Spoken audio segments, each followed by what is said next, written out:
మీ ఎలాంటి వ్యాపార ప్రకటనలకైనా వెంటనే మా ఛానల్ సంప్రదించండి. ప్రస్తుతం మనతో పాటు ప్రముఖ ఆధ్యాత్మికవేత్త, జ్యోతిష్య వాస్తు పండితులు, లలితాదేవి ఉపాసకులు బ్రహ్మశ్రీ నానాజీ పట్నాయక్ గారు ఉన్నారు. గురువుగారితో మాట్లాడేద్దాం. నమస్కారం గురుగారు. శ్రీమాత్రే నమః. గురుగారు, 2026 ఓవరాల్గా జనవరి నుంచి డిసెంబర్ వరకు మకర రాశి వారి పరిస్థితి ఏ విధంగా ఉంటుంది? వీళ్ళు ఎలాంటి ఛాలెంజెస్ ఫేస్ చేయబోతున్నారు ఈ కొత్త సంవత్సరం? 2026 సంవత్సరంలో మనకి మేజర్ ప్లానెట్స్ ఏవైతే ఉంటాయో సాధారణంగా మనం చూసుకునేది మాత్రం ఉగాది నుంచి చూస్తాం. కాకపోతే కొంతమంది అడిగిన ప్రేక్షకులు అడిగిన దానివల్ల జనవరి టు డిసెంబర్ ప్లానింగ్స్ ఉంటాయి కాబట్టి చెప్పుకుంటున్నాం. ఇక్కడ first of all major planets ఏవైతే ఉంటాయో ధనస్థానంలో ఉండే రాహువు, 3లో ఉండే శని, 6వ స్థానంలో ఉండే గురువు, అదేవిధంగా అష్టమంలో కేతువు ఉన్నాడు. అయితే ఈ గురువు మారిపోతాడు జూన్ మాసం నుంచి. ఈ రాహుకేతువులు కూడా నవంబర్ వరకు అక్కడే ఉంటారు. దాని తర్వాత లగ్నంలోకి రాహు, సప్తమంలోకి కేతు వెళ్తాడు.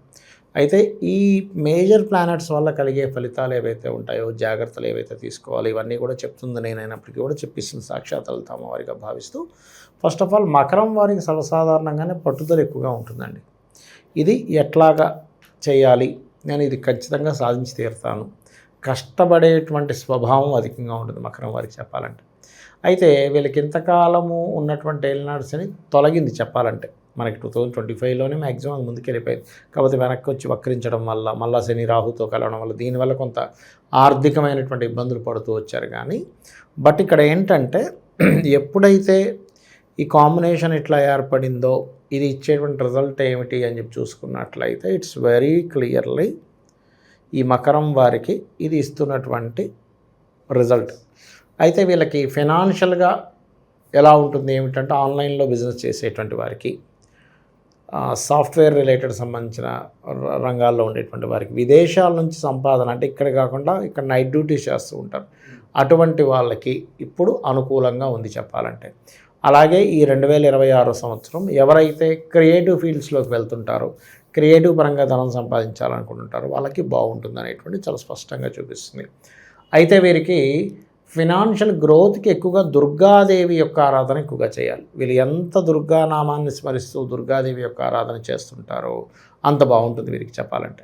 ఓకే, ఇక మరొక విషయం ఏంటంటే, ఇక్కడ వీరికి ప్రధానంగా గురువు 6వ స్థానంలో ఉన్నందుకు, 6లో ఉండే గురువు మనకి ధనస్థానాన్ని చూస్తాడు కాబట్టి గురువు అప్పుల మూలంగా బిజినెస్ క్రెడిట్స్ అంటూ ఉంటారు, అటువంటివి రావడానికి ఎక్కువగా ఆస్కారం ఉంటుంది.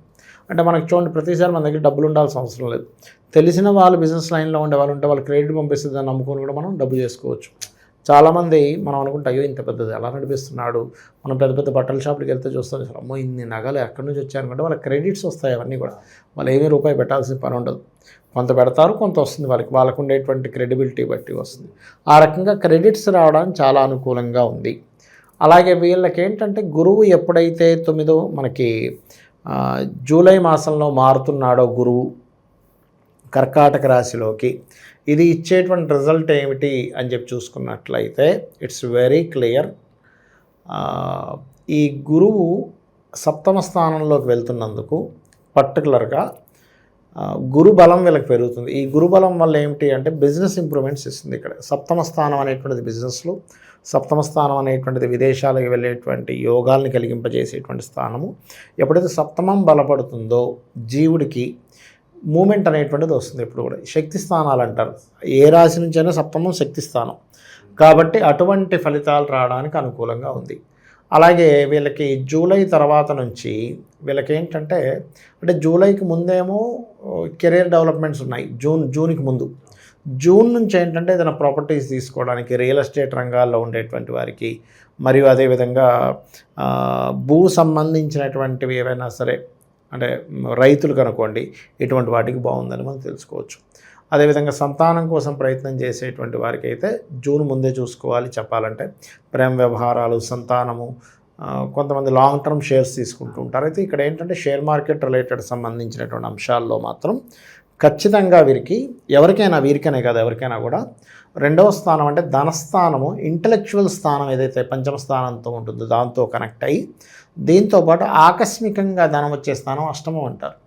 దానికి లాభం అంటే ఆకస్మికంగా లాభం కలిగేటువంటి 8-11 కాంబినేషన్, 2-5 కాంబినేషన్, ఈ కాంబినేషన్స్ ఉంటూ ఒక నీచభంగ రాజయోగమైన, విపరీత రాజయోగమైన ఉంటూ వాటి మహాదశలు నడిచేటప్పుడు వీళ్ళ కోట్లు డబ్బులు వస్తాయి. అంతేగాని ప్రతిసారి అందరికీ రావాలని రూల్ లేదు షేర్ మార్కెట్ విషయంలో. సంతాన అభివృద్ధి అయితే కొంతవరకు ఫస్ట్ హాఫ్లో ఉంది వీళ్ళకి ఈ సంవత్సరం చెప్పాలంటే. అండ్ అలాగే మరొక విషయం ఏంటంటే ఇక్కడ వివాహం కోసం చేసే ప్రయత్నం కొంతవరకు ఫలిస్తుంది, ఫలించదేనేం లేదు, ఎంతైనా సప్తమ స్థానం కాబట్టి. కాకపోతే ఏంటంటే కొన్ని పద్ధతులు ఇలాంటివి కొన్ని అడ్డుపడుతున్నాయా అనే ఫీలింగ్ వస్తుంది. ఎందుకంటే గురువు వీటికి కారకుడు కదండి సహజంగానే. అంటే కొన్ని సిస్టమేటిక్కి అంటే ధర్మంగా ఉండడానికి ఏంటి ఈ ధర్మాలు మనకు పనికిరావాలి, ఎందుకు మనం చేసుకోవడం వీళ్ళని అనేటువంటివి కొన్ని అడ్డుపడుతూ ఉంటాయి. అదొకటి పర్టికులర్గా చూసుకోవాలి. కొత్త ఉద్యోగ అవకాశాలు ఏవైతే ఉంటాయో వీళ్ళకి సంవత్సరం మొదట్లో ఒక 4-5 నెలలు కంటిన్యూస్గా కొత్త అవకాశాలు వస్తాయి. అందులో ప్రధానంగా బ్యాంకింగ్ సెక్టార్స్. ఎందుకంటే గురువు ఈ మకర లగ్నానికి 6వ స్థానంలో ఉంటూ దశమ స్థానాన్ని వీక్షిస్తున్నాడు. దశమాధిపతి ఎవరంటే శుక్రుడు, ఇంకొక అకౌంటింగ్ కారకుడు బుధ గురువులు. సో బుధుడు రాశిలో ఉండే గురువు ఎప్పుడైతే దశమాన్ని చూస్తాడో banking, finance, creative field, anything finance చుట్టూ క్రియేటివ్ చుట్టూ తిరిగేటువంటి ఆల్ ఫీల్డ్స్ వీళ్ళకి యాక్సెస్ ఉంటుంది ఈ జాబ్లో జాయిన్ అవ్వడానికి. అది ప్రధానంగా చూసుకోవాలి. వీరు ఎక్కువగా ఏంటంటే అమ్మవారి యొక్క ఆరాధన, కాస్త ఇంకా ఫైనాన్షియల్గా ఇంకా ఎక్కువ ఇబ్బంది పడుతున్నాం అనుకునేటువంటి వారు వీళ్ళు ఓం సంపత్కరీ సమారూఢ సింధుర వ్రజ సేవితాయ నమః. ముఖ్యంగా తాతగారి ఆస్తికి సంబంధించినటువంటి విషయంలో కేతువు అష్టమంలో ఉన్నాడు కాబట్టి ప్రధానంగా మీరు తీసుకోవాల్సినటువంటి జాగ్రత్త ఏమిటి అని చెప్పి చూసుకున్నట్లయితే ఇక్కడ ఏంటంటే అష్టమ కేతువు ఎప్పుడూ కూడా మీకు ఈ పూర్వీకుల ఆస్తులకి సంబంధించినటువంటి విషయంలో జాగ్రత్త వహించాలి. గుర్తుపెట్టుకోండి, పూర్వీకుల ఆస్తులకు సంబంధించిన విషయంలో. అంటే పూర్వీకుల ఆస్తులు తొందరపడి తీసేయడమో, లేకపోతే గవర్నమెంట్ ఏదో ఇక్కడ రోడ్డు వెళ్ళిపోతుంది కదా అంటే తొందరగా అమ్మేస్తారు. తీరా చూస్తుంది 20 ఏళ్ళకో వస్తుంది, అరే ఇంత తొందరగా ఎందుకు అమ్మేసామో అనిపిస్తుంది, తక్కువ రేటుగా అమ్మేయడం ఇట్లాంటివి చేస్తుంటారు. తాతగారు ఆస్తుంది. ఇటువంటి విషయాల పట్ల కాస్త జాగ్రత్తగా ఉండాలి వీరు. శత్రువుల పరిస్థితి ఏంటి గురుగారు? శత్రునాశనం జరుగుతుందంటారు? శత్రు నాశనం కాంబినేషన్ లేదు, కానీ బిజినెస్ శత్రువులు కొంచెం పెరుగుతుంటారు బిజినెస్ లైన్స్లో. కాకపోతే ఇక్కడ వీళ్ళకి 6వ స్థానంలో గురువు ఉన్నందుకు, ఆ గురువు తర్వాత సప్తమంలోకి వెళ్తున్నందుకు కొంచెం ఈ పోటీ పరీక్షలు, పోటీ పరంగా అంటే బిజినెస్ పోటీ పరంగా హెల్దీ శత్రుత్వమే ఉంటుంది, అన్హెల్దీ ఏమి ఉండదు. అప్పులు మాత్రం లభిస్తాయి గురువు 6లో ఉన్నందుకు.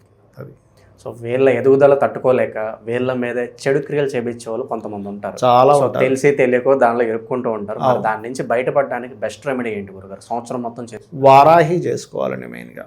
అది కాక మనం ఒక వీడియో చేసాం దానికి ఏ మంత్రం చేసుకోవాలని మన ఛానల్లోనే, అది చేసుకున్నా సరిపోతుంది. కానీ ఒకటి ఎప్పుడూ కూడా శత్రు నాశనానికి శాస్త్రంలో చెప్పినటువంటిది ఒకటి నరసింహస్వామి ఉపాసన, వారాహి, మనం చెప్పుకున్న మంత్రిన్యాంబా విరచిత అనేటువంటి నామం ఒకటి. అండ్ అదేవిధంగా ఏదైనా అంటే అమ్మవారి శక్తి సాధనలో ఏ సాధన చేసినా కూడా శత్రు నాశనం అనేటువంటి జరుగుతుంది. సో ఓవరాల్గా 2026 ఈ రాశి వాళ్ళందరికీ ఏ విధంగా ఉండబోతుంది, ఎలాంటి జాగ్రత్తలు తీసుకోవాలి, చాలా బాగా గురించి ధన్యవాదాలు సార్. శ్రీమాత్రే నమః.